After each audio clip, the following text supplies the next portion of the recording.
Not here to just talk. The idea of today's conference is to make sure that we have actionable items that we can take away and present to the authorities in terms of how we are going to help the recovery process after Hurricane Melissa. And so we are pleased to have with us this afternoon Dr. the Most Honorable Andrew Holness, Prime Minister of Jamaica, who will deliver the keynote address. But before the Prime Minister takes the podium, I'd like to invite to the podium the man who serves as the most senior representative of Jamaica in the United States, His Excellency Major General Anthony Anderson, Jamaica's ambassador to the United States and permanent representative to the Organization of American States, who will introduce the Prime Minister. After the Prime Minister's presentation, we will take some questions, or better yet, as we have been doing all day, presenting ideas to the Prime Minister in terms of what we are going to be doing. And after that, we will wrap today's program. So, Ambassador Anderson, over to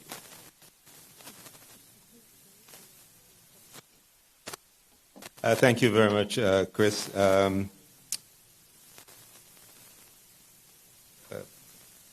Prime Minister, Ambassador Wallace, Mrs. Bowen, distinguished members of the Diaspora, partners and friends, members of the Consulate team, ladies and gentlemen, good afternoon. Just before I introduce, I know you didn't come here to listen to me, so I'm not going to keep you from the Prime Minister for very long. But I'd just like to make a few remarks. And the first one is that let me just commend Mrs. Bowen and the team at our consulate here in New York for convening this Recover Better conference. There's not only been a success in its execution, but more importantly, a powerful demonstration of what's possible when Jamaica and its diaspora move in alignment.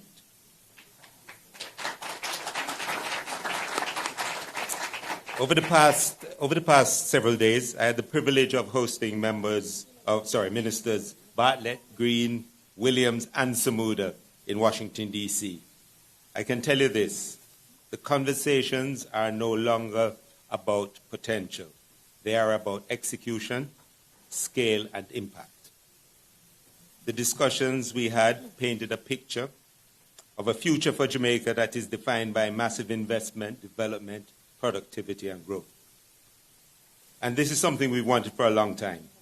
But now there's a clear pathway, practical steps, and the effective leadership of the Prime Minister and his team who are executing this. We're in a time of transformation. And as a Jamaican, I'm excited and feel privileged, actually, to have a front row seat to this change that we're seeing and what is to come. At the recent meetings of the World Bank and IMF, which are taking place in Washington, D.C. right now, I asked the executive director who has responsibility for Jamaica among many other countries, how is Jamaica doing? So he says, Jamaica is a star. It is actually what he said. It's a model, and it's a country that we are encouraging others to look at what they're doing and follow. He said it. His words, not mine. So that's, and if you think about it, that's not really rhetoric, that's reputation. And I can tell you that it made me certainly proud to be the ambassador and hearing the World Bank speak about us like that.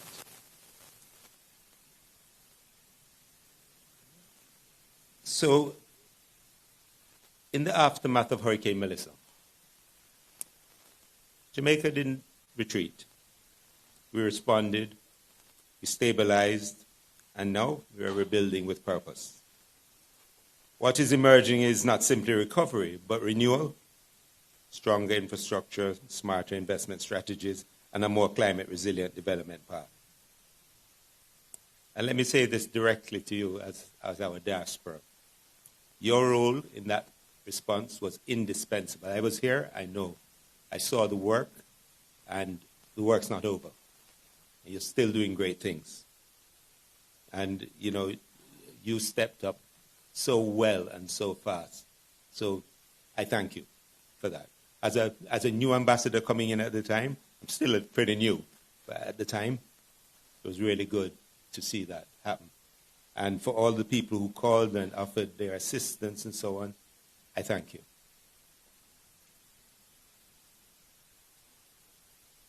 Your support, your advocacy, your investments, your remittances, your expertise, these are not peripheral contributions, but they are central to our resurgence. You did not wait to be asked, you acted, and the country is stronger for it. However, this is the time to engage even more deeply, and this is the time to invest. It's something I've been pushing.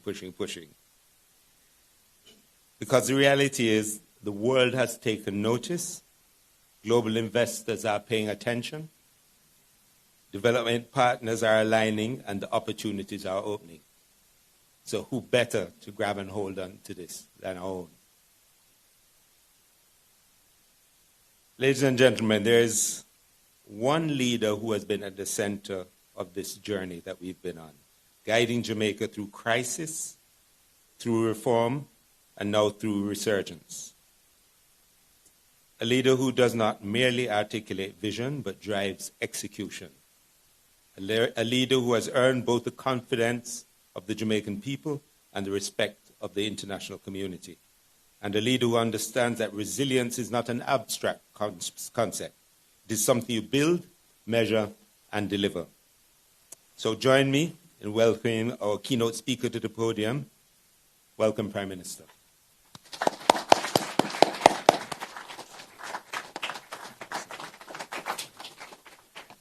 Thank you, Tony. You will please be seated.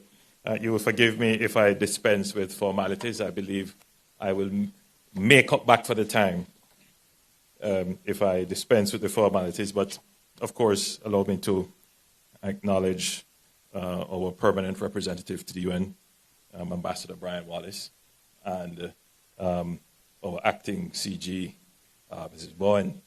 And I want to thank you for filling the gap and standing in the breach for us. You will permit me in just reminiscing a bit, because as I entered the consulate, I was about to ask for Alcyon. And I know that all of you here would have her in heart and mind. She was such a wonderful soul, a force of nature, and she is dearly missed. I'm certain we're moving through with plans to name this hall, this meeting room in her honor. I think that was the last discussion we had. Of course, we will have to do something more than that for her. But knowing her, she wouldn't want us to delay too long.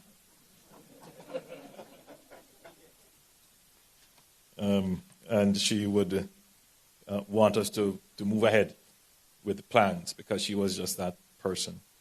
So I know now you have been briefed thoroughly, because I'm seeing the representatives from Jamaica here, on what has been happening in Jamaica, on the disaster recovery, on the establishment of NARA.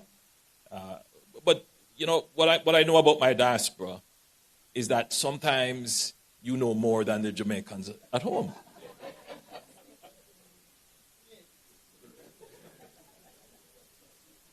Meaning that you are so vested that you follow the news. And because you're not there, you make it a point of duty to go to the news sources to get the information. So you are very well informed. So we understand you influence the votes back home. When the call comes to you, it is not only asking for support, but it is also to complain. And when you call home, it is to yes, we're giving you some support, but we want you to do certain things. Yes. So the connection of the diaspora is so important in the happenings back home. So, Hurricane Melissa, the third most powerful hurricane, the most powerful to have hit Jamaica in recorded history. The only way to describe it is an atomic bomb of wind and rain. Massive destruction from where it hit at New Hope until it exited the island in Falmouth and in St. James. And the dislocation has been significant.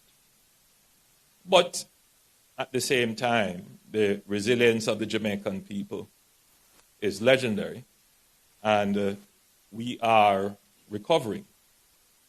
No doubt, having been hit by such a powerful hurricane, we were wobbly at the start, as any country, any nation would be, no matter how well laid your plans are. As Mike Tyson said, you have the best plans going into the ring until you're hit.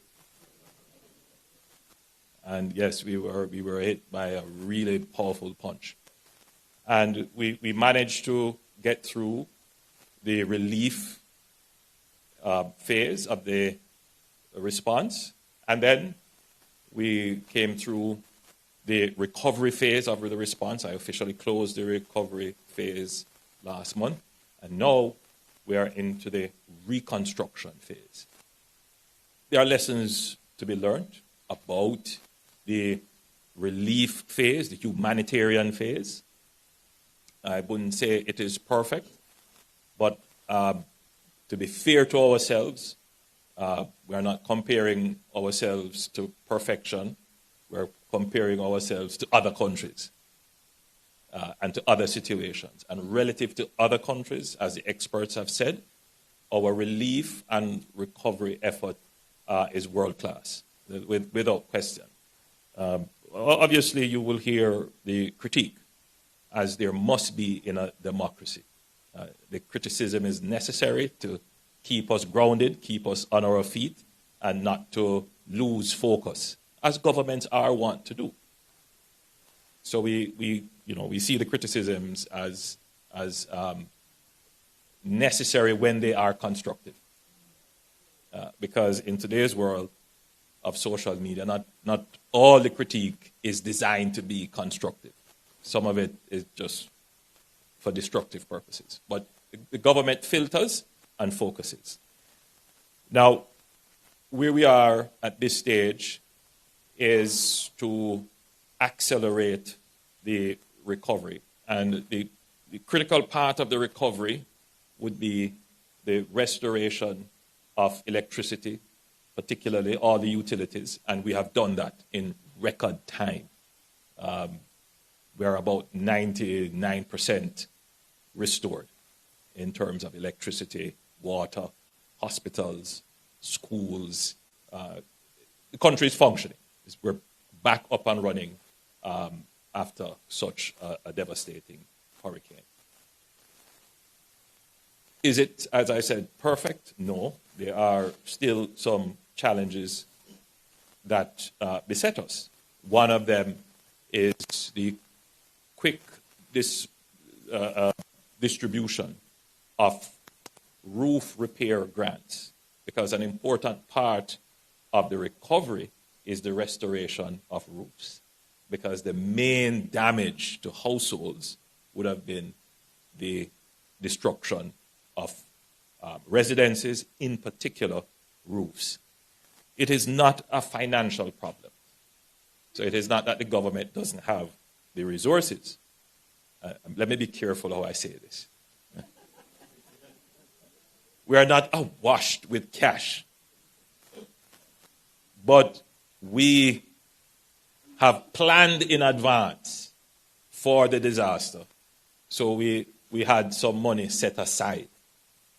And because of our good fiscal management of your resources, we were able to make certain budgetary allocations. So it's not an issue of the government not having the resources. It is an issue of the bureaucracy to distribute. And we experienced this during COVID. We experienced this during Hurricane Beryl, and we are experiencing this now. The truth is that a large number of Jamaicans are unbanked. They're not formally a part of the financial system, so they don't have bank accounts to which we can readily send funds. And where they do have, sometimes these accounts are inactive. So you may send funds and they are returned. So this is a larger problem of informality in the society, and we have to solve the informality issue if we are going to be able to serve persons quickly in times of a disaster. So we have in place what we call the agenda of the digital society. And it is a very wide agenda, but just to break it down very quickly, one, we want to give all Jamaicans a national unique identification. And that is already established under the NIDS, National Identification Project, and that is being rolled out. We are supporting new financial banking systems, digital banking systems, to allow for digital payments. That is not going as quickly as we would like. I see my friend here smiling. He knows everything about that. But we are progressing. We have technically at this point distributed all the grants in the first phase that we have allocated, and we will do another round of grants to rebuild roofs. One of the things we're picking up is that persons are getting the grants, but they are not actually going to the hardware to get the materials. And so there are a lot of issues there. People have to wait to supplement what we are giving in grants with their own income. Some people don't have a place to store the material. So there are all kinds of logistics issues. So we are expecting that in the coming weeks we will see an uptick in persons going to actually encash the grants to repair their roofs. And once that is done, then we'll go into the second phase to get to those persons who we have assessed, but they have not yet gotten their grants. So we will make another allocation. In the first phase, we allocated 10 billion Jamaican dollars to the roofs program, and that covered just about 50,000 persons. We had assessed over 100,000 Jamaicans, 100,000 households that were destroyed. So we have another round of grants to make. So I want to assure all Jamaicans that the government is not finished in terms of the distribution of roof repair grants. We will do another round as we collect the resources into this new budget. We will make an allocation. So I want to put everyone at ease that, yes, there will be some support coming from the government. Just to rehash, I know you may have heard, we give a grant of 500,000 Jamaican dollars for households that have been badly damaged. And that would help to restore at least one or two rooms in a house that has been totally destroyed. We give another grant of, I believe, about 200,000, and then another grant for 75,000 for persons who have just received minor damage. So that part of it is moving along. I won't say that I'm, thoroughly satisfied that it is moving at the pace that I would want, but we're going to put greater effort into it to ensure that all Jamaicans who are expecting to get some support and that they have been assessed and legitimately certified as suffering damage that some support will get to them. But why I'm here today is to talk to you about the reconstruction phase. And in the reconstruction phase, we are going to turn crisis into opportunity. That's what this is about. How do we turn this super phenomenal, disruptive event into an opportunity to grow and redevelop Jamaica? Yes.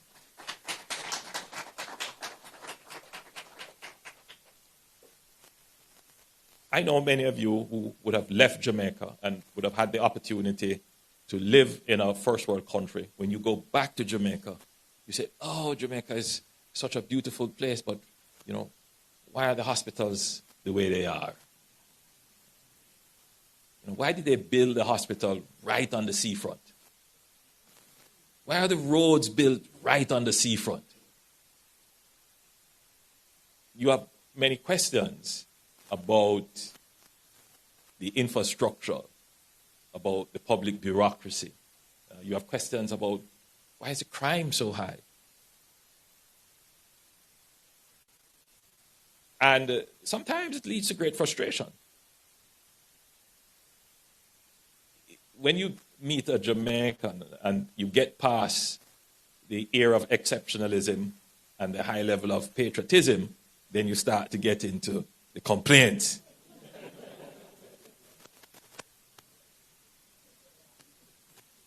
Thank God for the high level of exceptionalism and patriotism. Because if that didn't exist, then the frustration, I'm certain, would have turned off many. But it is because you see the hope and the potential. It is because when you look at Jamaica as the oldest black democracy in the world, that has contributed so much as a small island to global affairs, that, you know, the truth is, it has provided you with an identity in a country where you could easily be lost.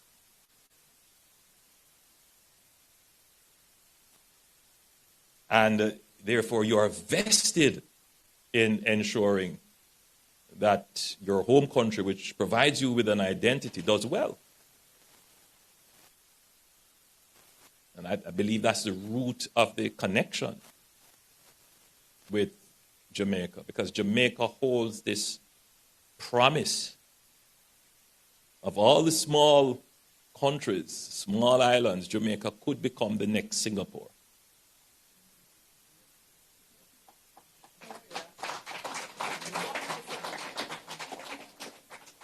But if you talk about Jamaica outside of economic terms, then you would be very proud of Jamaican democracy. Jamaican values. Still very strong. So what we need to do is to merge our democracy with our economy. We need to use our strong principles and convert them into prosperity. How do we use our liberal democracy to create a growing economy? That's the big challenge for Jamaica currently. The truth is that we have been exceptional in culture, exceptional in our standing in foreign affairs, exceptional in academia and what we have contributed to the world. But we just have not gotten the economy right. And because we have not gotten the economy right, we have just not gotten the infrastructure right. The healthcare and all the other issues. So where do we start with getting things right? That's a question for the diaspora, for our generation. Where do we start? How do we get things right in Jamaica. The first thing you have to do, make no mistake about it, is to get the economy right. And when I say the economy in this context, I'm talking about a limited aspect of the economy, which is to get the fiscal management of public finance correct. Because for many years, we struggled with getting fiscal management correct. Fiscal just simply means what you collect in taxes and how you spend it and how you manage borrowing. Because a part of the Jamaican psyche and culture for a very long time was that we did not exercise agency over our financial affairs. Meaning we didn't take responsibility. There's always a sense in our leaders that it was somebody else's fault, that we were caught up in a global debt trap, that oil prices rose and threw our economy into turmoil, that some foreign companies were coming to exploit us. It may very well be true, but we should never have stood in lamentation. We should have stood strategically. It is only recently that we have had a kind of social contract to break this kind of, I call it, lack of accountability in the management of our fiscal affairs, to put in place very strong fiscal policies. And the greatest impact of that is to reduce our debt from 147% of GDP to, we were just about cracking the 60% of GDP. We've cut it more than half. Right? We did that. And that's phenomenal. I mean, let's be clear. That's phenomenal. Very few countries have managed to do that. So the question for us is, how do we take the learnings from that experience and apply it now to other areas of the economy? That's really the challenge. So the big challenge now for the economy is growth. So we've managed the fiscal issues. And by the way, when we say we have managed the fiscal issues, it also means we have managed the political pressure to spend without accountability. Because that's essentially what it means to have fiscal discipline. Because there are a lot of countries like Jamaica, the population wants so many things, and they put political pressure, and governments come in and make promises that they can't afford, and they behave in a profligate way, and then the electorate is confronted with either high debt or high taxes or both. And then they end up in political turmoil, and then they go back again in a cycle. We have managed now for the past decade to break that. And having broken that, it means that we are able to withstand shocks. I'm not telling you that we can withstand every shock, but we are in a far better position to withstand shocks than we were before. So since we have transitioned now to a better model of fiscal management, how do we transition to a better model of growth? That is the real tricky question. How do we get growth? Yeah, we have been getting growth. We've been getting, 1%, 2%. But we need to crack the 5% growth ceiling. How? So one is a concentrated investment strategy, growth-inducing strategy through investment. The other is to increase productivity and efficiency of the economy. And the other is innovation. We need to create new products. And then, we need to increase the complexity of the economy. All sectors work together, and the input of one sector is used. The output of one sector becomes the input of another, and you really build a strong and booming economy that way. So Hurricane Melissa has provided us with the opportunity for growth that is induced by investment. That's essentially what it has done. But not just random, haphazard investment. Strategic, coordinated investment. Putting everything into a matrix, make sure that they are related so that we can get synergies. Because it is the synergetic coordination of the investment that is going to give us the growth.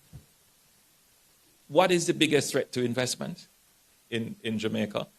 Well, first, was the unstable fiscal environment. That is not a threat anymore. Let's be clear. Jamaica is the only country right now. I'm not sure what Guyana's situation is, so maybe Guyana may have changed their foreign exchange policy. But Jamaica is the only country in CARICOM that has a freely floating currency. There's no foreign exchange controls. So as an investor, you can come into Jamaica, invest, and you can take out your profits. I don't encourage you. Reinvest it. Reinvest your profit. But you see, that's the beauty of it. Once an investor comes and they see that they are assured that they can make profit, and if they want, repatriate, it is highly likely that they will stay.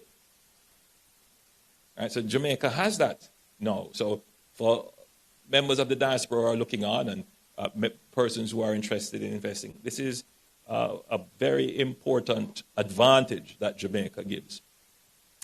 The other obstacle I would have thought to investment in Jamaica would have been the issue of security. And that cuts on many different levels. If you wanted to come and buy a home in Jamaica, you might be thinking about security. If you are investing in areas like logistics and so forth, where you need to be assured that your products, when they are shipped out, there is no unwanted intrusion of contraband. These are issues that you would be concerned about. But I'm pleased to report that the security situation in Jamaica has improved dramatically. In the last 4 years, we have cut murders in more than half. In fact, all major crimes are down. When I left the island,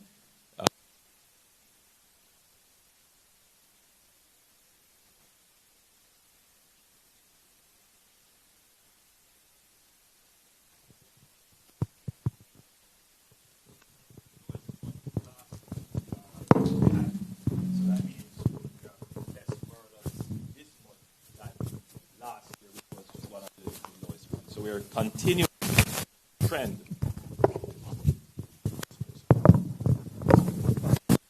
So we're continuing the trend of reducing murders. And murder would be considered to be the main index of security, because that's the ultimate use of violence. And we have cut that in half. The target this year is to go sub 500.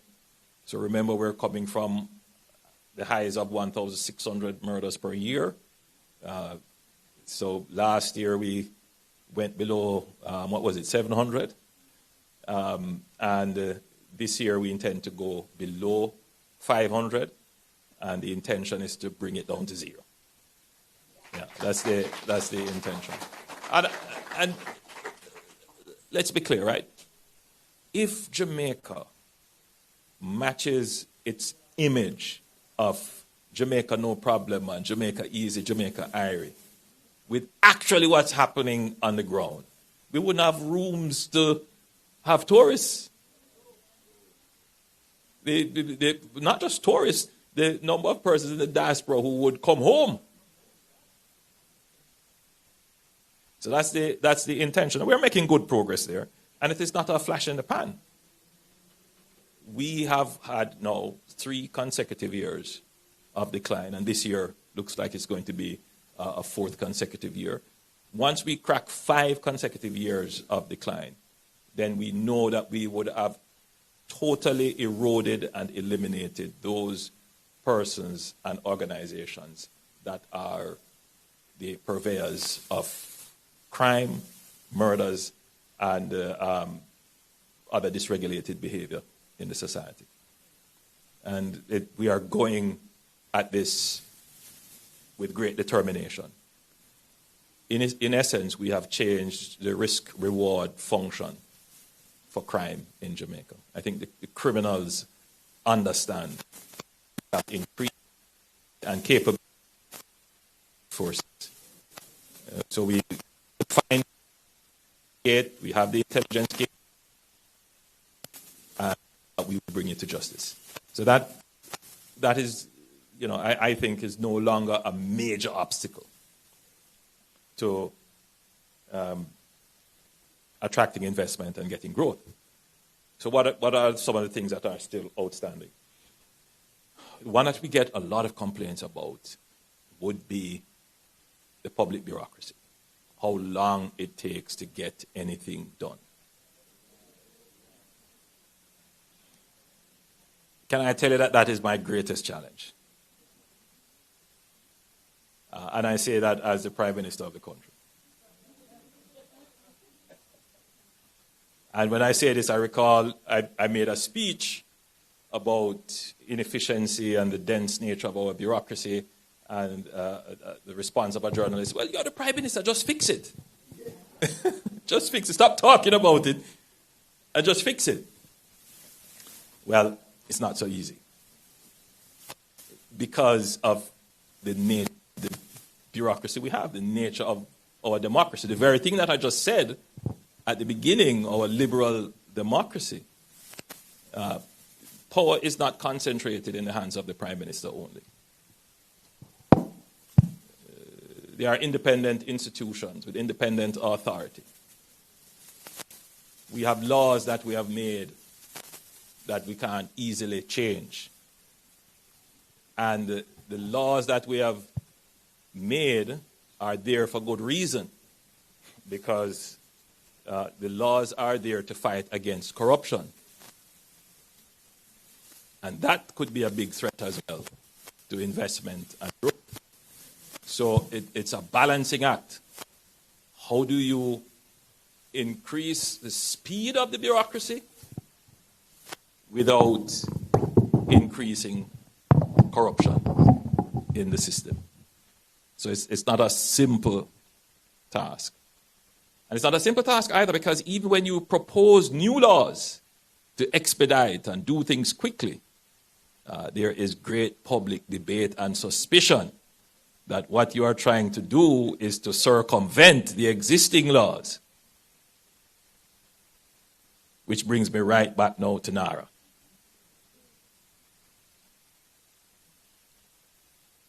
So that's the challenge. I hope I've kind of put things into context. Right. So NARA is not designed to circumvent, bypass for the purpose of facilitating corruption or lack of transparency. It's not anti-competitive. It's not exclusionary. And because of our history and our liberal democracy, it is important that stakeholders question everything the government proposes. But, when I was in the opposition, and as leader of the opposition, we used to say, the role of the opposition is to oppose everything, propose nothing, and bring down the government. That's what the thought was, but we never acted that way. No, I took the view that we must be constructive. So even in things like getting the IMF program on board and getting all the legislation required by the IMF, we took a proactive and constructive approach and worked with the government to ensure that this national objective was achieved. So there is a time and a place where the classic definition of how the opposition should operate should not apply.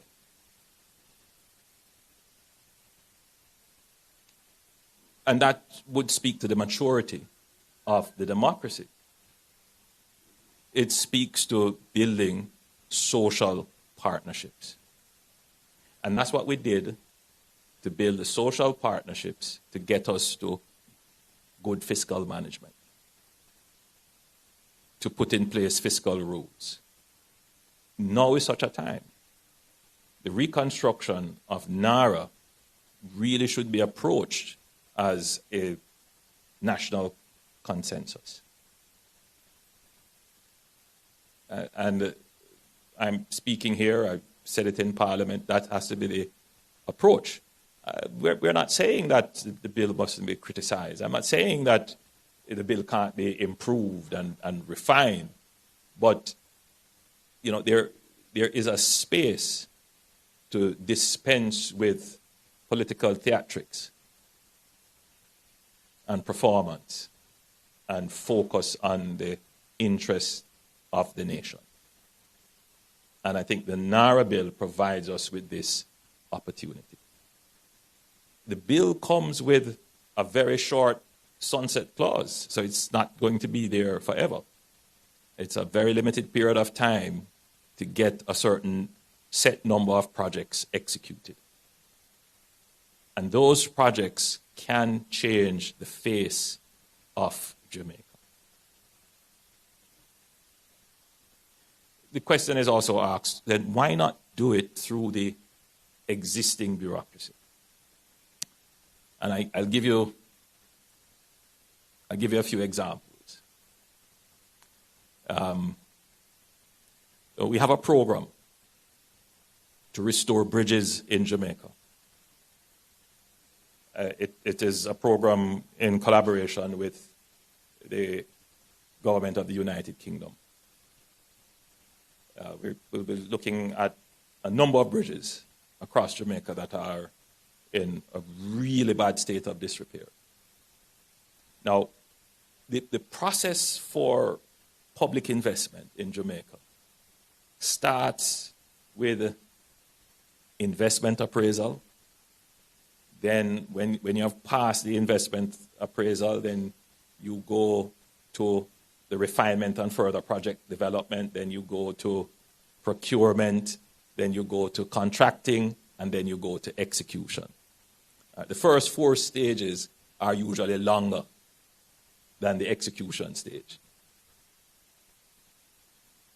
So you're going through all of this, and an elderly gentleman trying to get where he's going.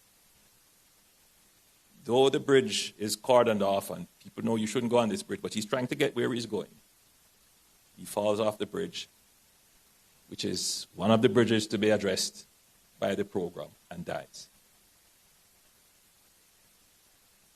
Now, how do I balance this? Who takes responsibility? Can I fix the bridge without going through that process? Because the same people here will criticize me and say, I'm breaking the rules. But people literally are dying because we're moving slowly. That's the reality.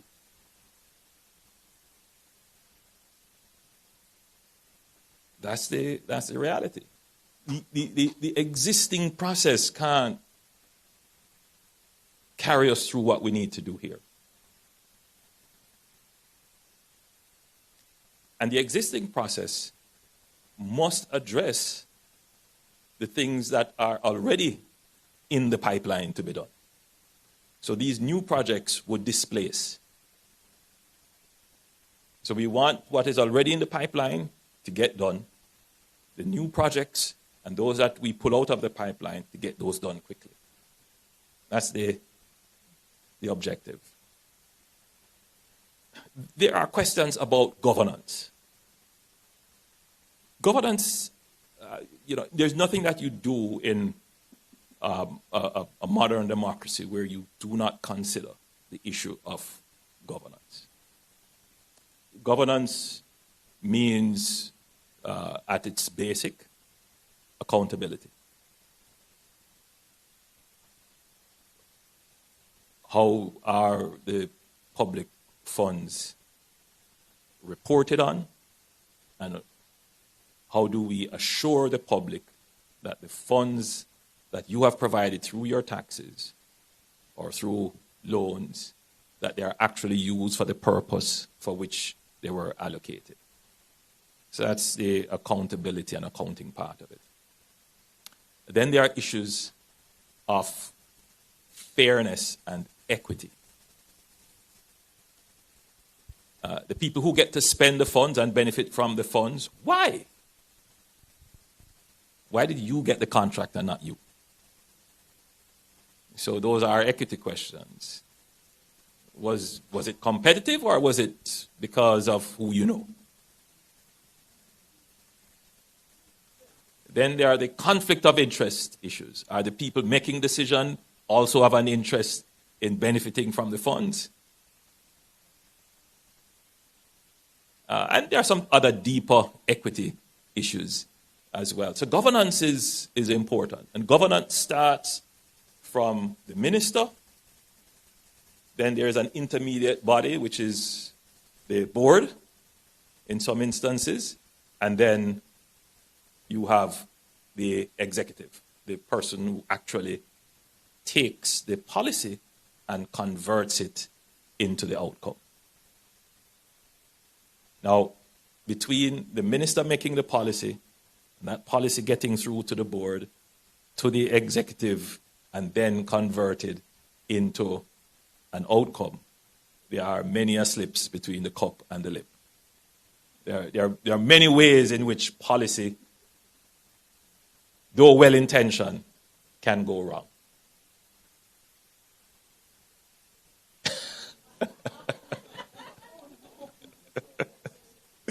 So there are many issues. So in what we have learned is that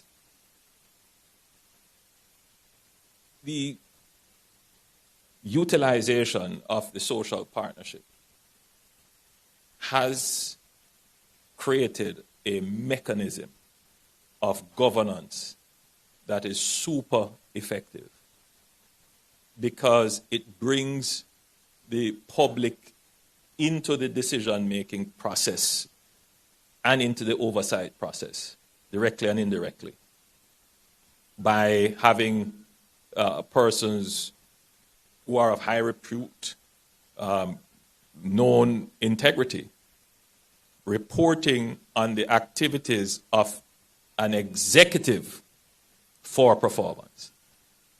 So using the EPOC model, which you would know, the Economic Program Oversight Committee, which was established to oversee government's implementation of the fiscal transformation of the Jamaican economy. Bank stakeholders, private sector stakeholders, unions, all came together and formed an oversight committee to oversee what the government and the Ministry of Finance was doing, and they reported to the public routinely, and their credibility was essentially leveraged to ensure that the government stayed on track. We intend to use this model for NARA. NARA is not a political entity. NARA is not there to be a long-term institution. NARA is an implementation machine. Its job is to take policy and convert it into outcomes. It's not there to win friends. It's not there to distribute political spoils. At the end of it, I want the highways to be built, the schools to be built, the new hospitals to be built, the new town centers to be built, and the communities that are to be relocated. That's it. They have a clear mandate. It's not to give benefit to Fred and Company. It's not to facilitate the diversion of funds. This is just to get the job done. And at the end of the day, when that is finished, the sunset clause kicks in and NARA is no more. That's it. So whoever is going to be the executive of NARA will understand that this is just a job that you have to execute with almost military precision. Get it done. And you will have what we call the JAMROC, the equivalent of EPOC, that will, at intervals set, report to the public that they were supposed to start this school or start this hospital. They haven't. And of course, the executive director or managing director, whatever title is given, he's not going to be my friend. If the job isn't being done, that's it.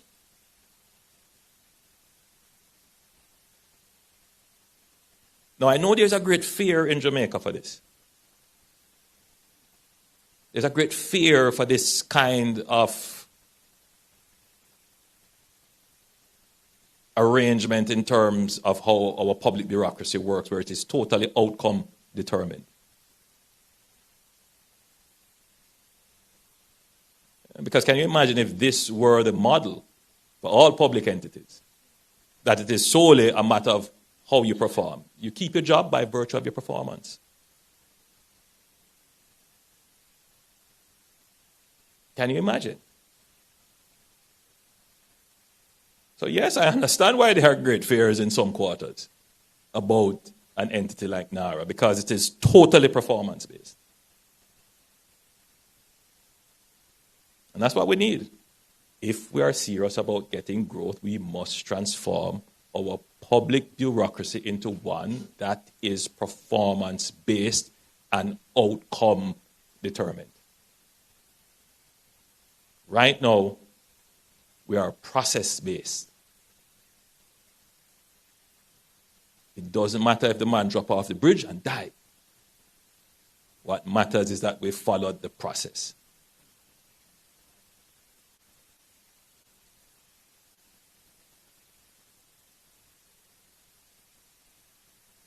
I'm not saying you must tear down the process. Process is important. But we must move faster. And that's what NARA is about, moving faster. So I hope I've brought some clarity to what it is that we're trying to do. So the hope is that NARA will lead to a transformation in the Jamaican public bureaucracy and how we view institutions. It is a credit to Jamaica that we believe in institutions. It is a credit to us that we have strong and deep institutions. Make no mistake about that. But the next phase of our development and the next generation of Jamaicans must appreciate that the world owes us nothing. They are not going to tolerate our pace. And if we don't move quickly, we will be left behind.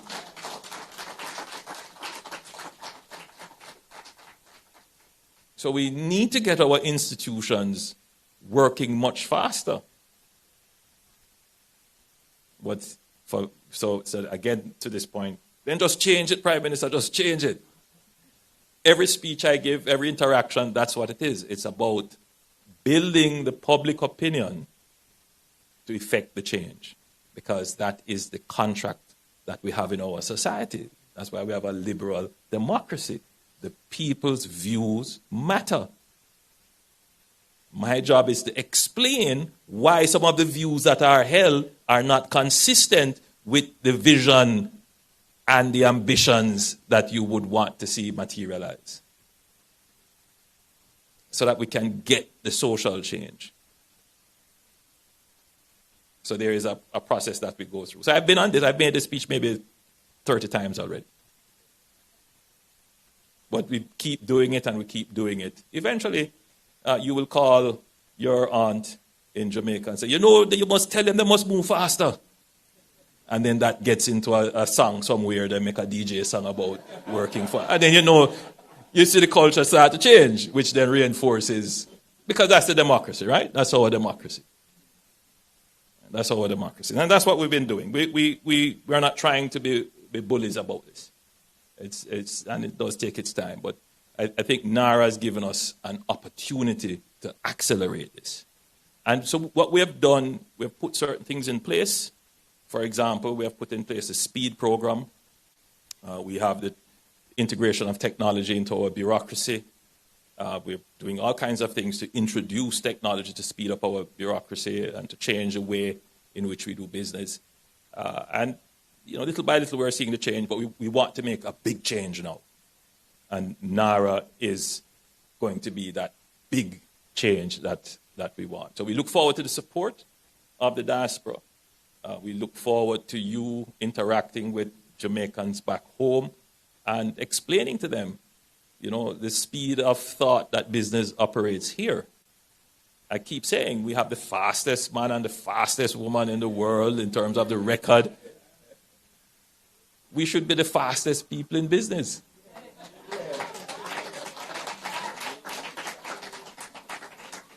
All right, so I want you to see this then in the bigger picture of what it is that we're trying to achieve. Let me talk very quickly about some of the things that we will be doing. I don't know if that was done already, if you gave a list of some of the projects that we're contemplating. Okay, good. You know how you complain about Spur Tree? Yes, well, we're going to build a bypass around Spur Tree. Yes. In fact, we'll have a new highway through St. Elizabeth into Westmoreland. We're going to do the bypass for Lucy and the other towns on the coast of Hanover. Yes, the Portland bypass has already started. We're going to create a new town center for Falmouth and seek to move much of the activity off the shore. We're going to move the Falmouth Hospital from where it is, which is right on the sea. We're going to bring it inland. We're going to do the same for Black River Hospital. We're going to bring it inland. We're going to build a new Kingston Public Hospital. That hospital is 300 years old.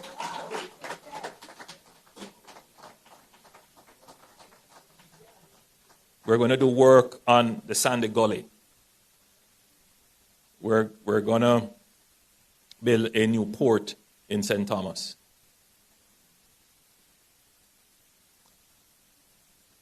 We're going to do the logistics centers that we have said we were going to do for 20 years and we haven't done it in Caymanas. And Vernon Field finally will become a reality as our third airport. Because I can't say too much on that because of existing contractual arrangements, but who knows? But what the hurricane has taught us is that both our airports are at sea level.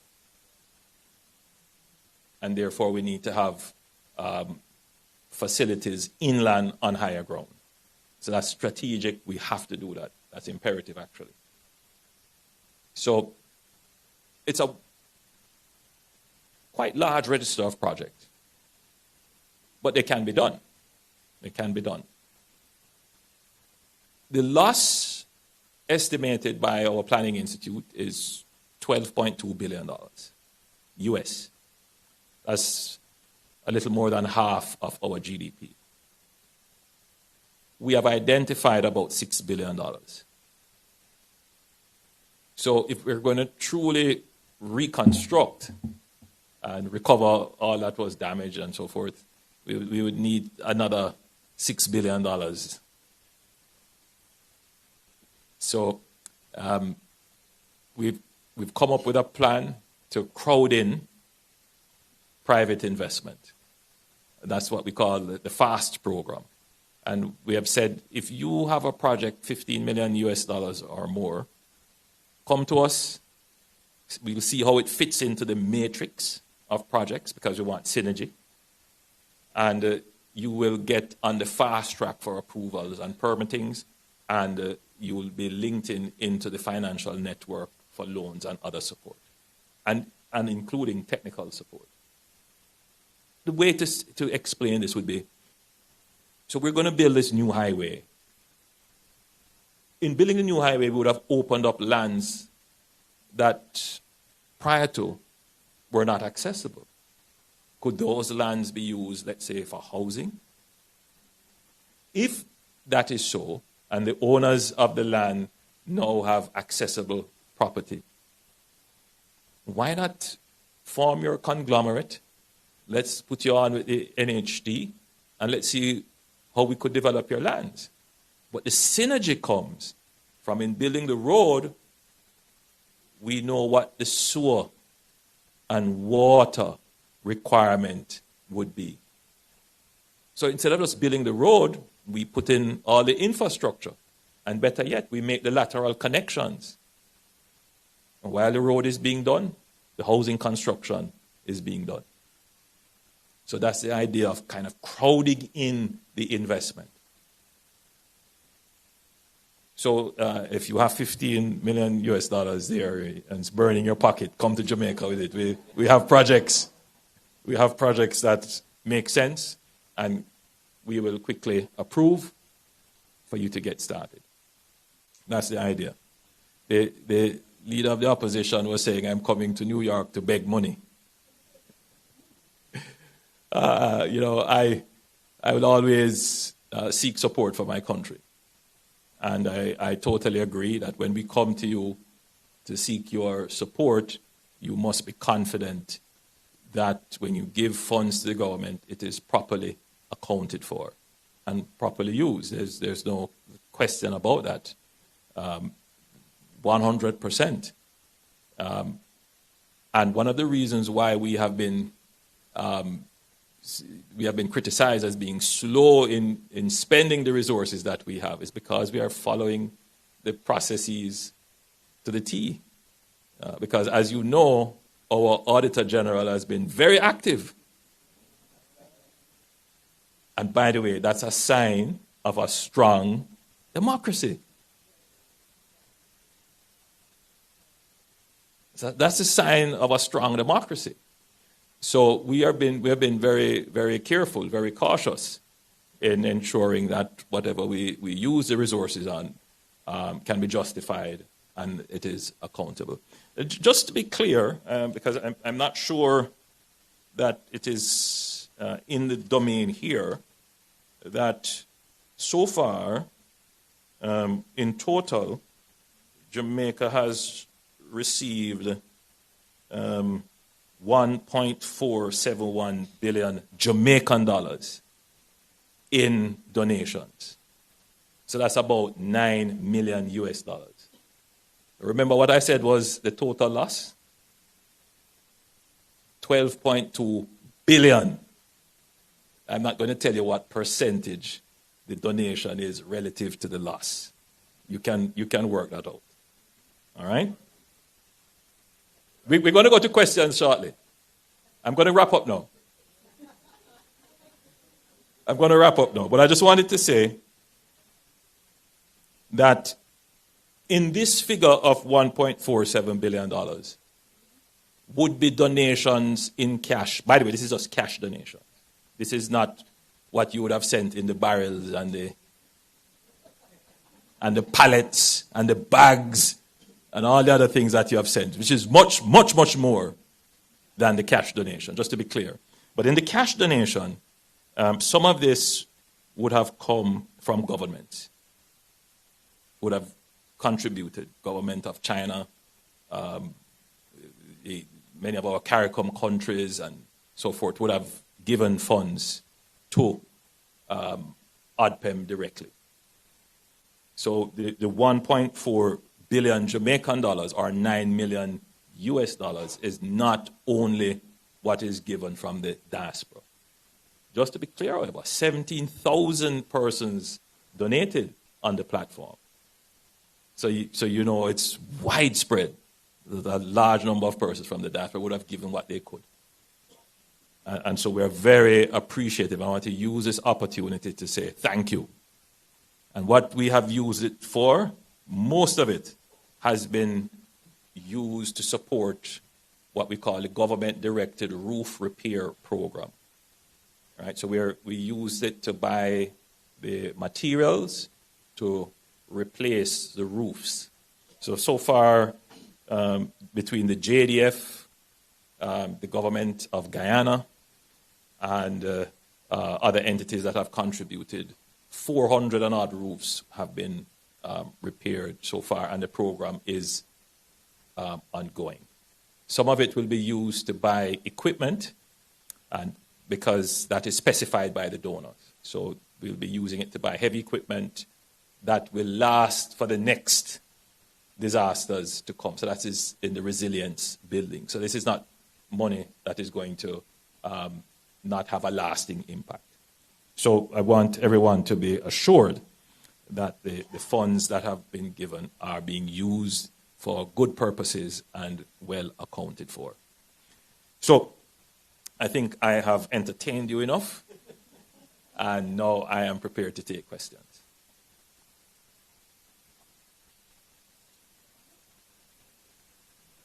All right, while we ask the PM, we thank you so much, PM. Would you like some water, sir? You spoke for colleagues. Can somebody, it's on its way, while PM refreshes to take your questions. Can I have a second mic here? Can I take yours? So the rules of the game for the Q&A this evening, you only have 10 seconds to ask the questions. All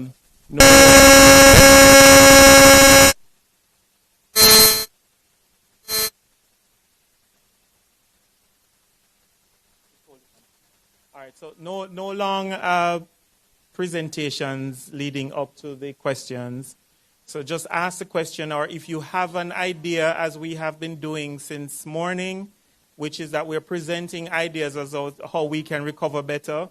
You can present those, but again, you only have 30 seconds if it's an idea that you're presenting. We do not want to have any one person colonizing the floor. Yes. All right. So,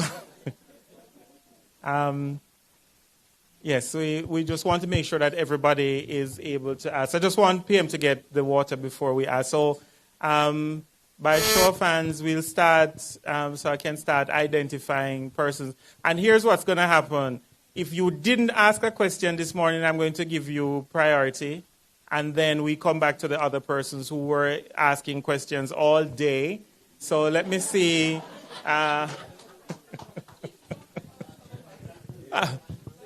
Lorraine, I wasn't calling any names. All right. So remember, only 10 seconds to ask your question. If you're giving an idea, you have 30 seconds. And, we're going to say wrap afterwards. So the gentleman who is behind the camera, he came in late, didn't ask a question. That young lady down at the back in the green, she is number 2. And lady there, number 3, another green dress lady right there. And then after those 3 questions, then we'll come back. So, first question, PM, you can.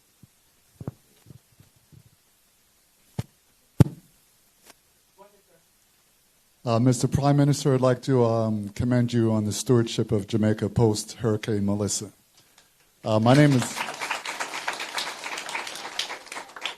is Roy Anderson, filmmaker, doing a limited documentary series on Hurricane Melissa and the resilience of Jamaica and the recovery.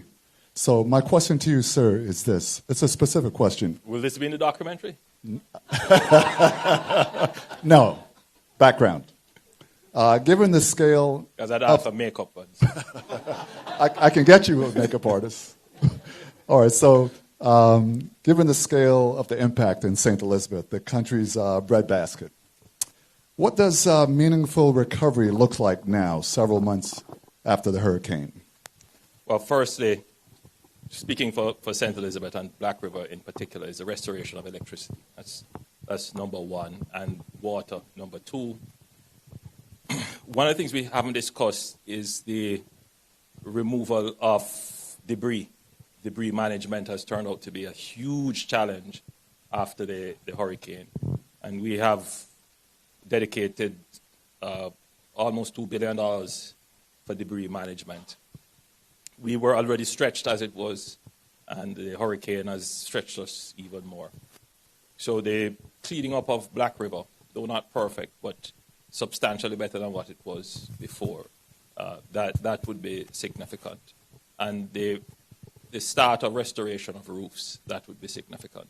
Getting our kids back into schools. Now, there are some schools, not a lot of schools, but you don't want your schools to be used as shelters while children are being educated in them. And so we have to move with greater speed to get those persons who are in the schools utilizing them as shelter out of it. It's not a lot of schools, maybe 3 or 4 schools where there is a real challenge that we have this problem.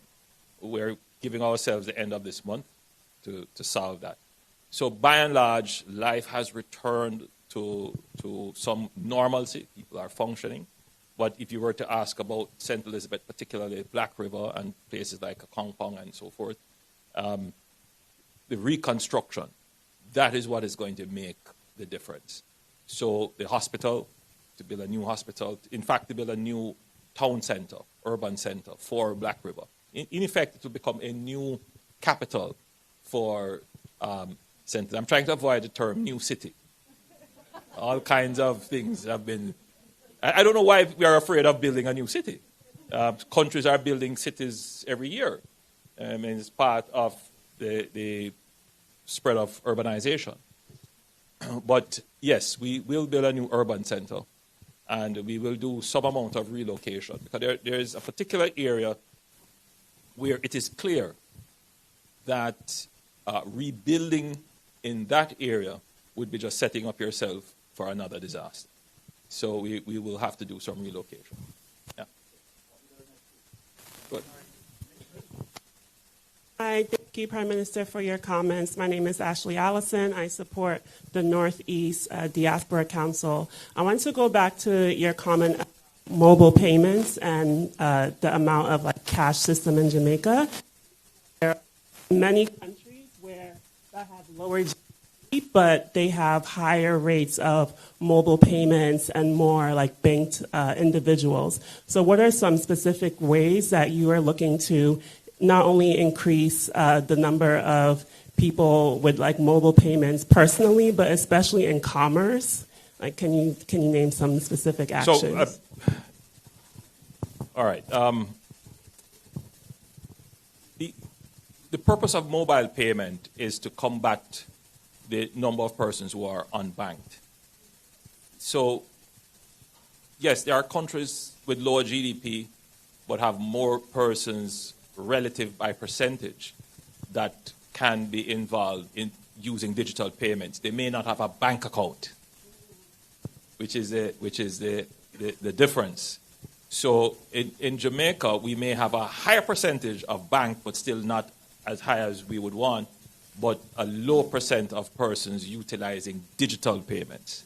And that is the challenge. So Jamaica is one of the few countries in the world that has established digital currency. We have Jamdex. I gather the United States is contemplating their own digital currency. We have a digital currency.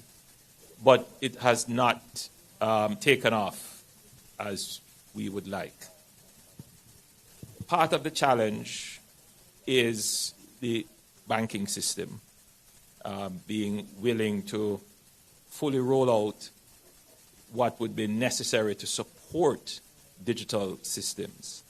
So you would need, for example, point of sales, machines and the various cards and all that is required. That is a significant expenditure footprint that banks would have to undertake. The other is to establish a unified platform, because you wouldn't want to just have one payment system. You want to have many payment systems, but you need a unified platform on which the payment systems can exchange. So we have started discussions with countries such as India about using their unified platform. So we are in dialogue with that. We have a system already which connects all our ABMs, and that might need further investment. So we are in dialogue with the banks to expand that and make that more available. Our central bank has created what is called a sandbox, where digital mobile payment systems can get approvals. I don't want to be critical of my central bank, but the process has been slow, so I am told, by persons who are in the sandbox, meaning they're testing out their mobile platforms. So the issue for Jamaica is not one of there is no interest. The issue is one of how fast the bureaucracy can move to approve these things. Now, as I've said before, the government can give the directive, but the independent central bank has to be sure that whoever they put on the platform can perform.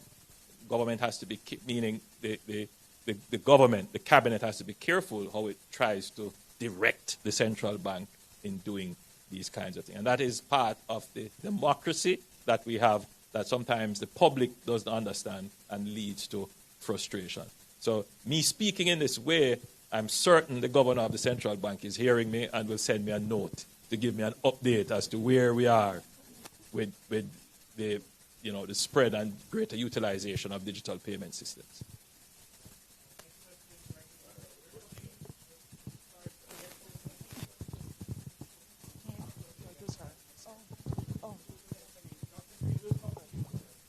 Okay.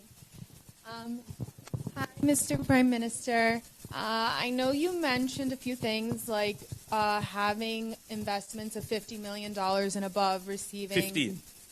15? Okay. Yes. $15 million and above receiving, expedite access to loans. But given Jamaica's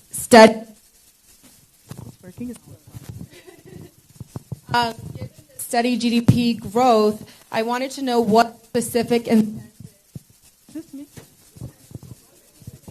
what specific incentives does Jamaica want to introduce? Okay, yes, thank you.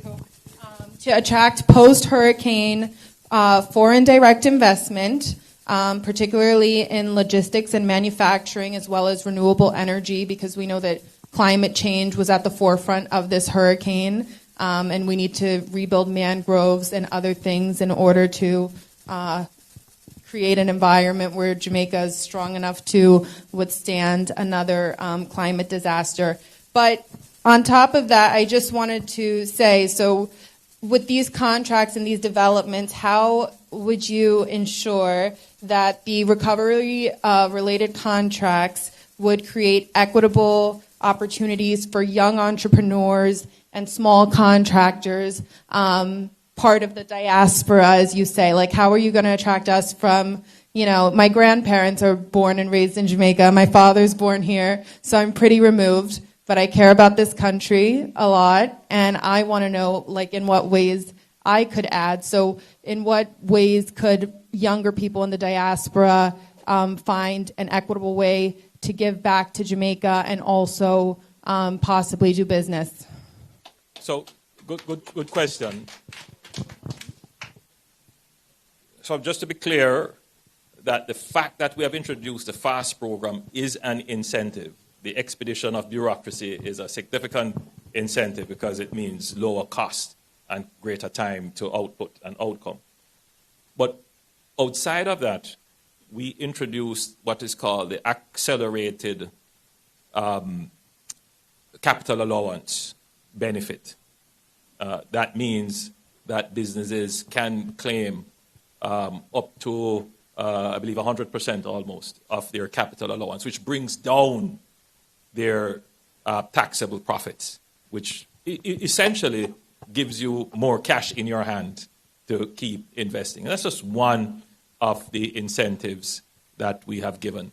In the parishes that have been affected, we have halved the property tax, sorry, not the property tax, the transfer tax requirement. So if you have property in the parishes that have been impacted by the hurricane, you decide to sell, you would only have to pay half of the national rate for transfer tax, which is transfer tax is usually a prohibitive tax on the sale of land. So those are some of the incentives that we give. There are specific incentives to particular industries. You mentioned logistics. There is the Jamaica Special Economic Zone Authority, and they have a certain set of incentives that are built into their legislation, which I encourage persons who want to go into special economic zones and logistics to familiarize themselves with that act. Now, a part of this conference is to stimulate interest. So you ask, what are we doing? We're the consulates and the embassies and so forth. We're stimulating interest. I'm certain that the videos that will be produced from this will be circulated, and it may very well spark interest.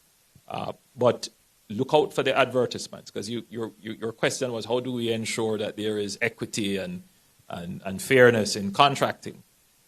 So NARA is not going to dispense with the need for competition in contracting. So we will advertise all the works that have to be done. We're looking for EPC contractors, which are essentially large contractors.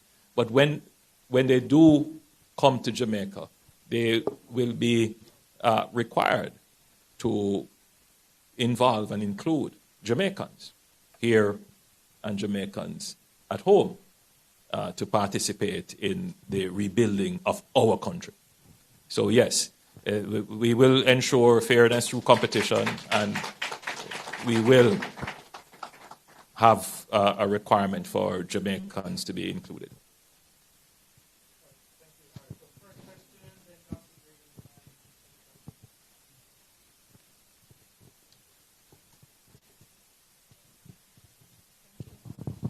Hi, Prime Minister. Thank you so much for your remarks. My name is Nyota Loving. I'm an operation manager in cryptocurrency.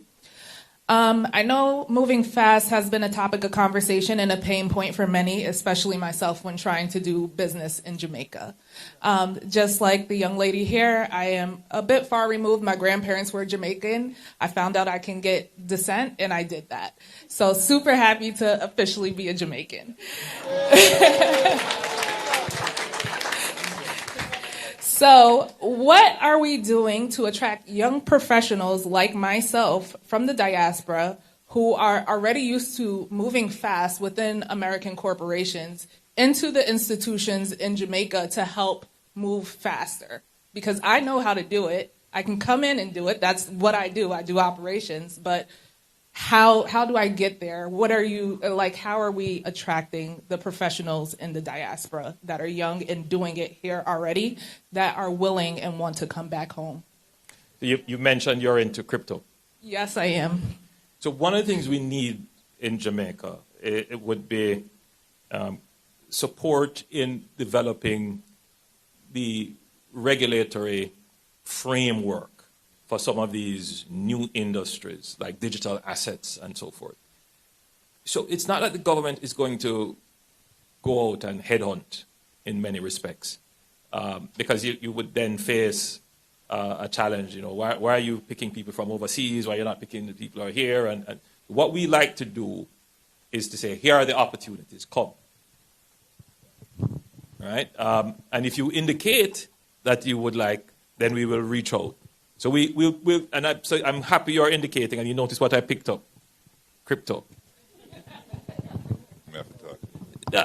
Look, we're always going to be looking at some of these things with some amount of skepticism because they are new, and Jamaica is, believe it or not, a very conservative place.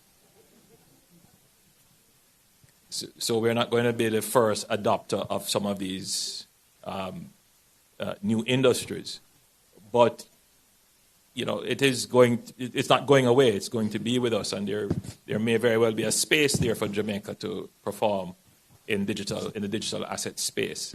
So we would love to have Jamaicans in the diaspora who are familiar with this digital asset space to start working in the Jamaican space to have that done. Another area in which Jamaica has to start paying attention to is nuclear. I know when I say nuclear, all kinds of bells go off in people's minds and so forth, but nuclear is not just about nuclear energy itself. That might be one space, but it's in medicine, it's environment, it's all kinds of things. And Jamaica needs to develop its capabilities and capacities there. My own view is that nuclear power is going to become more accessible in the near future, and we should put ourselves in a position to be able to take advantage of that.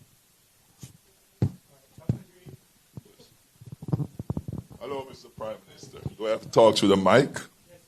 Oh, no. Okay, it's really a pleasure being here with you. I've read so much about you on social media. Good and bad. Now, you mentioned Singapore. Jamaica's improvement will depend on education and also on agriculture. Singapore had one of the worst education systems in the world. Now they are one of the best. Vocational education was a key. Mr. Prime Minister, I paid $30 for one mango about a year ago. Me pay $5 for one little bush, a little bag of sorcy. Them can't enjoy that in Jamaica. So Jamaica agriculture. You're talking US dollars, huh? Yes, $5 for one little bag of.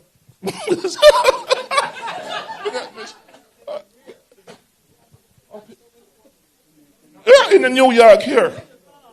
All right? It's true. A little bag of sorcy, a little bag of fever grass, a big money. $60 for one soursop because it's $12 a pound for soursop 2 years ago. How much soursop can grow up on a tree in Jamaica? So I never checked. But so the point is, sir, while education will be the basis for improvement and changing attitude and thing, immediately we need the farmers out there working the land and being helped, agriculture being taught in schools and all that. Instead of, hey, listen, I'm going to be a singer or a thing like that. I am an educator. I teach teachers. I can bring a vocational program to your school in aeronautical engineering, in electronics engineering. My sons and my brothers, they're all into this. So they are ready. How do I go about getting them there with the assurance that this is not a game? So I'm happy for the question that you have asked, because how much time do I have? I'll try to be short with my answer, Dr. Green, but you have stimulated some thoughts, which I haven't shared previously, but I guess this is a good audience to share them with. I was Minister of Education for a few years. I have a very intimate knowledge of the challenges with education.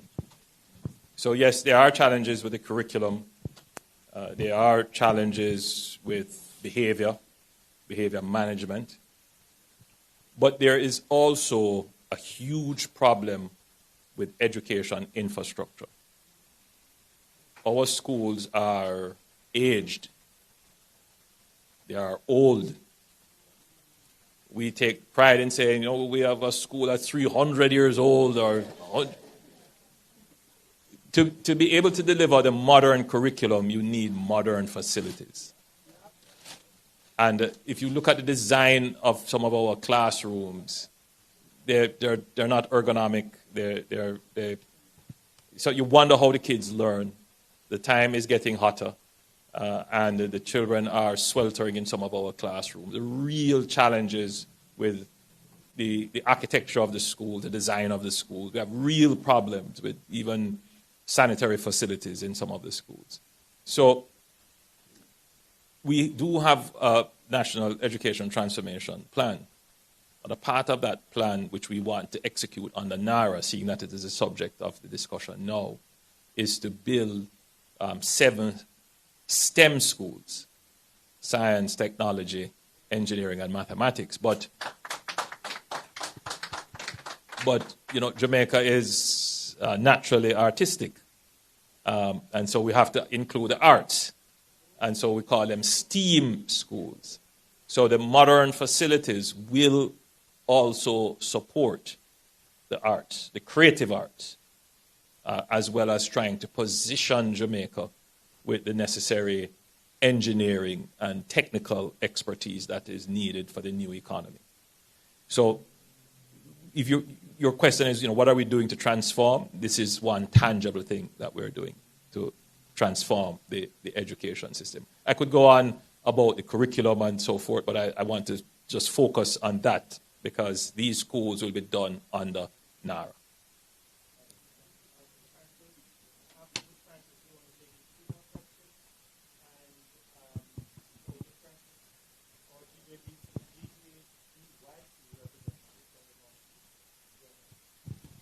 Good evening, Mr. Prime Minister. Forgive my nerves. My name is Ananda Francis. As mentioned, I am the newly elected Global Jamaica Diaspora Youth Council member. I'm also a recent graduate from your alma mater, Northeastern University. Where I studied data science and artificial intelligence.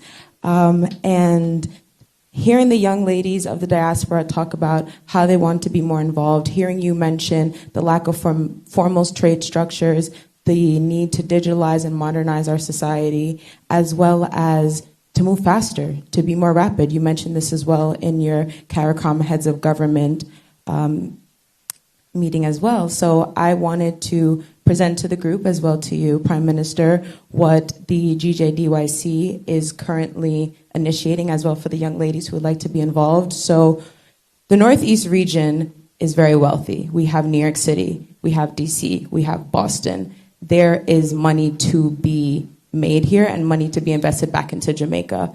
As a college student, I have seen where investors are very keen on helping students to materialize a lot of these business and corporate initiatives. So with the program that we are creating, it will essentially work as a 3-pronged system. First is allowing students in this region to contribute back to Jamaica by connecting with a peer from UE and UTech, also interested in improving growth and entrepreneurship. But it's not just working in the colleges because we're talking about access and opportunity. So we also want to partner with local entrepreneurs who may not have access to the higher educational resources that we do to create this trade pipeline, this formal network where you have someone like me located in New York where there's plenty of resources. I have peers in UE interested in doing AI, crypto, blockchain, sustainability, etc. Then we have the farmers. We have my own family members that own local businesses where we can all create an ecosystem where we work together to build fast and build strong and build a resilient and sustainable Jamaica. So I ask you, Prime Minister, how does that align with the work that you're trying to do with NARA and also other initiatives as it pertains to Reconstruction? Wow. I mean, the simple answer is that it aligns very well. And I want to commend you on the work that you're doing in being proactive in bringing together the young people in the diaspora to work on behalf of Jamaica. And I want to, again, commend you. And what you have said aligns very well to what we're doing.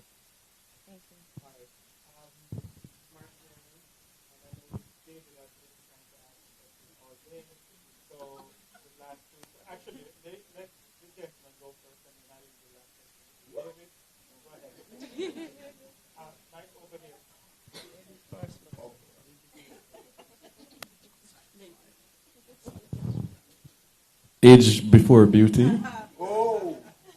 But she's beautiful. Thank you very much. David Mullings, Blue Mole Capital.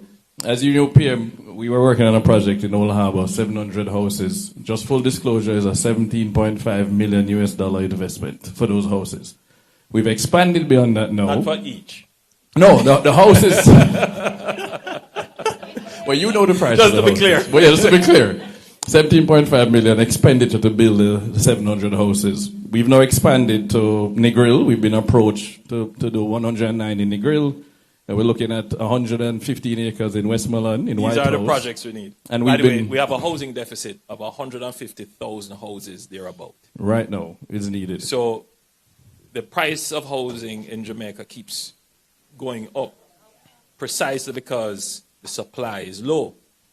So if we have more David Mullings looking to crowd in, we'll be very happy to have the investment. So as I know we're doing 180 acres in Yala St. Thomas, we've been approached. So we have 9 projects we're looking at, 4 approved within our group. As you know, we were qualified by the SEC to raise money here in the U.S. from non-accredited investors and invest back in Jamaica. First company in U.S. history to get that done. Please get some more. We're getting ready to list at NASDAQ and had one problem. We met with one of the largest developers in Jamaica for affordable housing. And I said, if we could bring in more cash, more capital, what would be your one problem you need to solve for? And he said, skilled labor. No matter how much money we bring down there, and if we had all the cement, all the blocks, all the steels, all the systems. So, David, one of the things I did not speak about in terms of for coming back to Jamaica, and you're seeing Jamaica, what I'm about to say, you may say this does not square with what you see. But Jamaica, at 3.5% unemployment, is practically at full employment. Right? This is first in our history, and this is not a one-year figure. We've been doing this now for almost a decade. So we do have a problem with the availability of labor. The participation rate is about 67% thereabout. It doesn't mean that we don't have bodies who can work. Right? There is such a thing as the care economy. There are people who are staying home to take care of family members or who are, otherwise provided for, and they're at home, or they're not making themselves available to the labor market. But there are still significant numbers of persons who are unskilled and therefore are unemployed or unemployable precisely because they can't enter the workforce. And we have to bring those people in and train them. Now, there is a big debate going on in Jamaica about us importing labor. And let me just be clear about this. The government has to focus on empowering our local people with skills first. Right? But we can't forego the economic opportunities. So whilst we are doing that, we may have to consider strategic and selective ways how we can allow industries to continue to produce by supplying them or allowing them to get the labor that they need. But if that is done, there must be a program of skills transfer. So it's not just about having them come and stay, it's about having them come and having our own people train, receive the skills, and then are able to fill. If you allow me to say some other things about this. I'm heading on to some dangerous waters here now. But I want you to imagine Jamaica as a place where people, even non-Jamaicans, will choose to come, live, work, raise families, do business, and retire. If we could get Jamaicans to start to see Jamaica as a place that is safe, seamless, meaning you can move around, get services without issues, that is healthy, that is equitable, there's social justice, that is sustainable. We respect the environment. And then we have sun, sea, sun, best music, best people, fun. And where else would you want to live? Yes. So we need to start seeing Jamaica as a place where people will come to live for lifestyle, come to live for work. Now, members of the diaspora come to live for lifestyle. It might be that you are in your point in the life cycle where you want to buy a little house and, enjoy the warmer weather. It might be that you want to be able to, go to the beach and go to Dunn's River and just be in a culture that receives you well and you feel at home.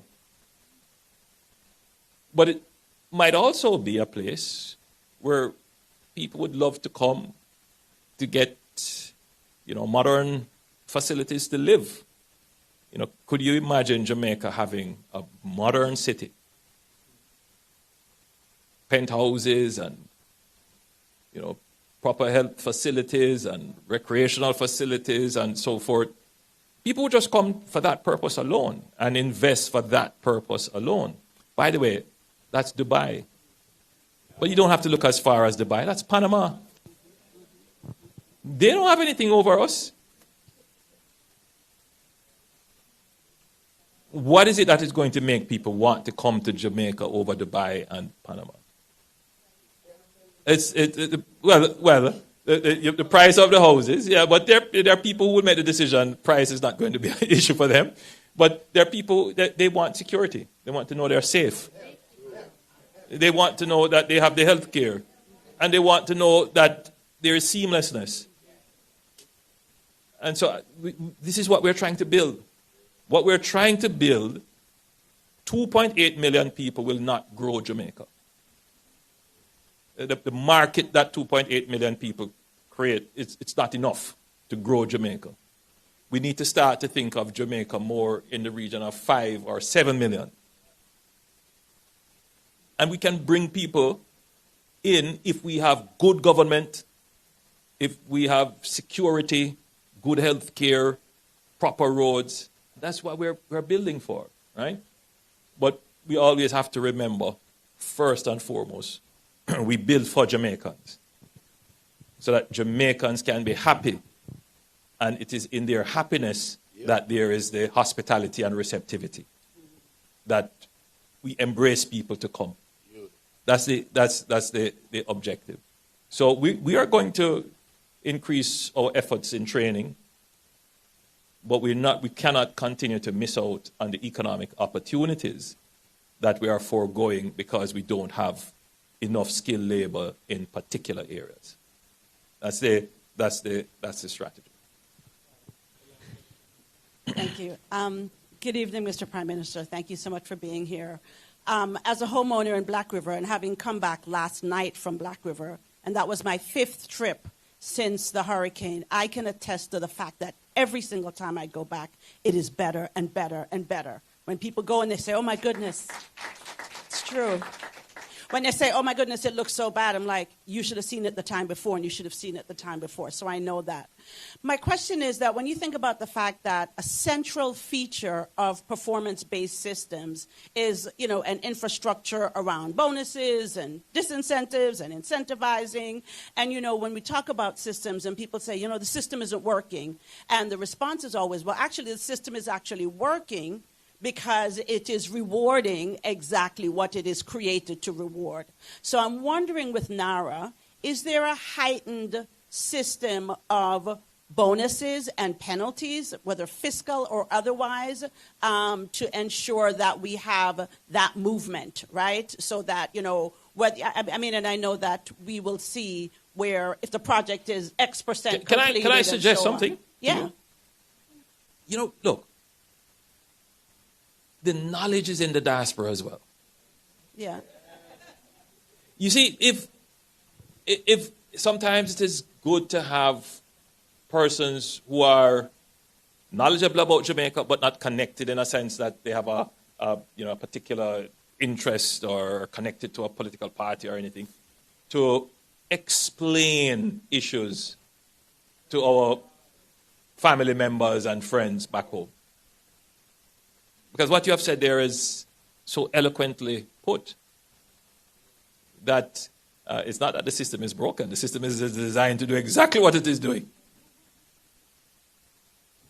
And can we have a real performance-based system that you get paid according to your output?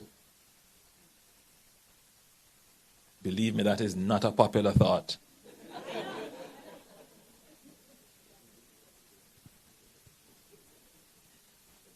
But if we're going to get to the next level of Jamaica, because that's what you experience here in this economy.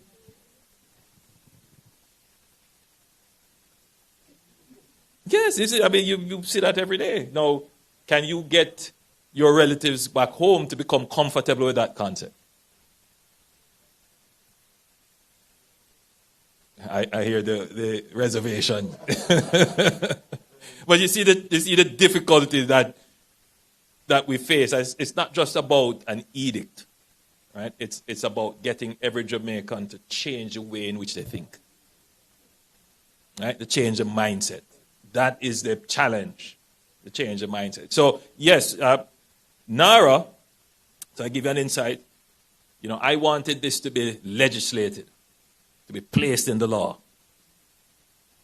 That there is an incentive structure and it's performance based and so forth. I was the better view was that these things should be placed in the contract of employment rather than in the legislation. And for good reason. You put them in the legislation, it narrows what you can do. You might have to go back to Parliament to change. It's not tidy to put these kinds of things in legislation. So yes, the contracts that will be prepared for the people who work at NARA will all have very strong performance clauses in them. That's the idea.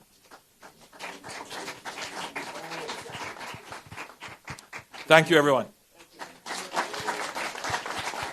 All right, so let's give a round of applause to PM for taking those questions and being with us. As is the norm with events that we do here, for all the persons who weren't able to ask their questions of the PM, you can always email them to us, and we will see if we can provide you the answer.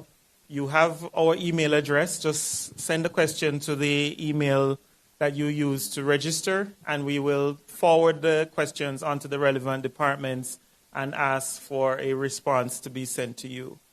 All right. So with that being said, I would just like to now move quickly to invite Mrs. Ariel Boyne, our officer in charge, to give the closing remarks and bring today's program to a close.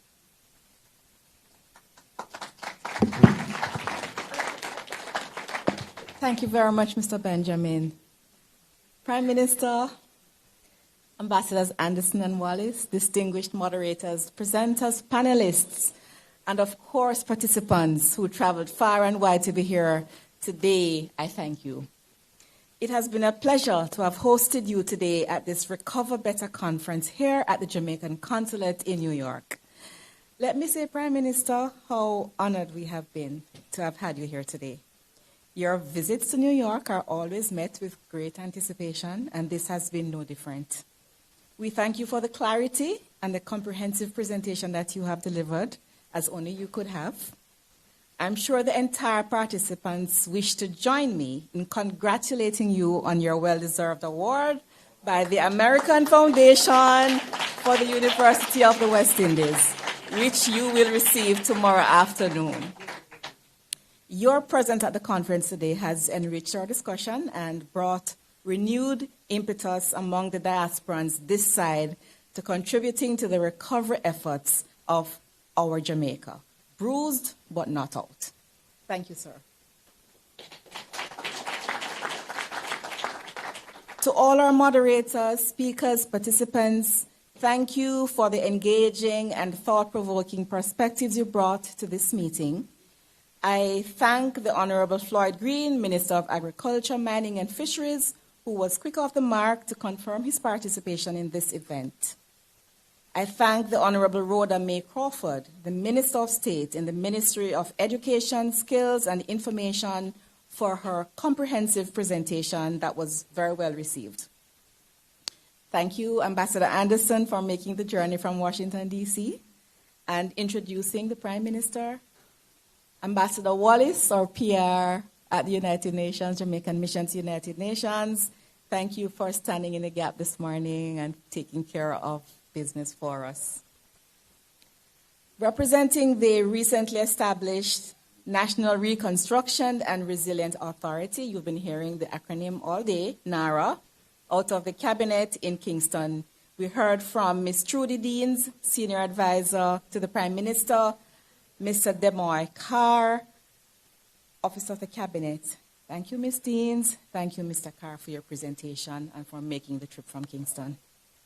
Dr. David Lowe, Managing Director, and Ms. Nicola Russell, Manager, Public-Private Partnership and Privatization from the Development Bank of Jamaica. Vivian Scully, Chief Executive Officer, Agro Investment Corporation. We owe you a debt of gratitude for coming to Jamaica to be a part of this conference. From the diaspora here in New York, I thank Dr. Anthony Monroe, President of the Borough of Manhattan Community College, for guiding the discussion on education. Thank you, Dr. Monroe. Ms. Norma Jarrett, President of Old Farmers Association of North America, who led the session on agriculture. Thank you. Dr. Karen Dunkley, she wears many hats. But for the purpose of this conference, we identified her as a former member of the Global Jamaica Diaspora Conference. She led us through the session on diaspora engagement. Thank you, Dr. Dunkley. The panelists on her session, Ms. Michelle Tolonil, recently re-elected member of the Global Jamaica Diaspora Council.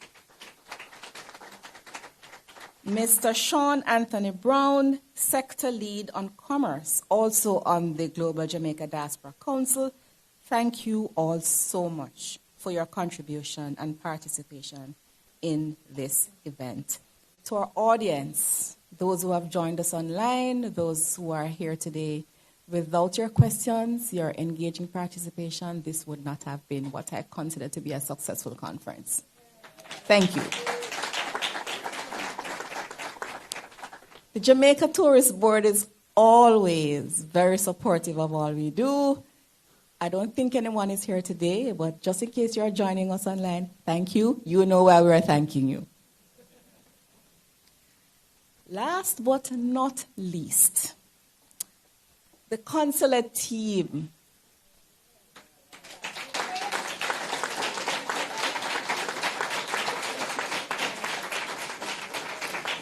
Every single one of you who are here today, who have been working with us over the last several days, I'm not going to single out Mr. Christopher Benjamin nor my assistant Jolene. But I really want to thank you all very, very much. The late nights, the constant back and forth thing, everybody. You know who you are. Are you here? Can you stand up? Let's just give you a round of applause, all of you.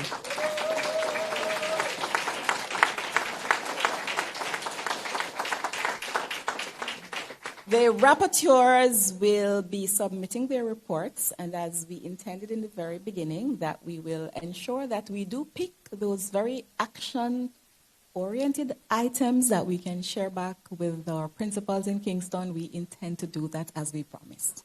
Give us a little time and we'll put our reports together.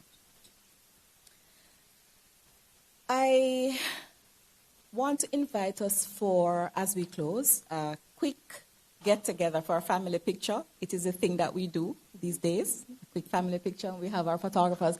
Oh, let me thank the photographers. Oh. These two young men are the persons that we use here at the consulate to help us ensure that our passport office functions well in having the best kind of photographs that we can give to ensure that they're compliant, and they have done all of this without any charge, and I want to thank you.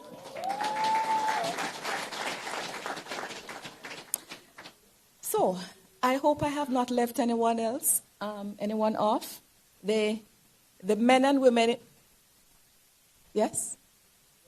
Okay, so the men and women in black who have ensured that our Prime Minister is kept safe and secure while he's here, let me thank them too. And on that note, I just want to give all of you another big round of applause. Give yourselves a big round of applause. It was a pleasure to have hosted you. I'm not going to be long, I'm closing. But from the responses that we had to your response to the disaster of Melissa, we knew your questions. We know persons wanted to ensure that once you've given and you've sent all of the stuff that you've sent down, we wanted to ensure that we keep this thing on the agenda and that we identify where the gaps are, and they are great. And we wanted to give you a chance to be able to participate in the rebuilding process, which is why we had this conference here today. We hope that something has been accomplished out of it. And so I want to just close by thanking you again for being here. Thank you all, and I wish you a good evening. Thank you.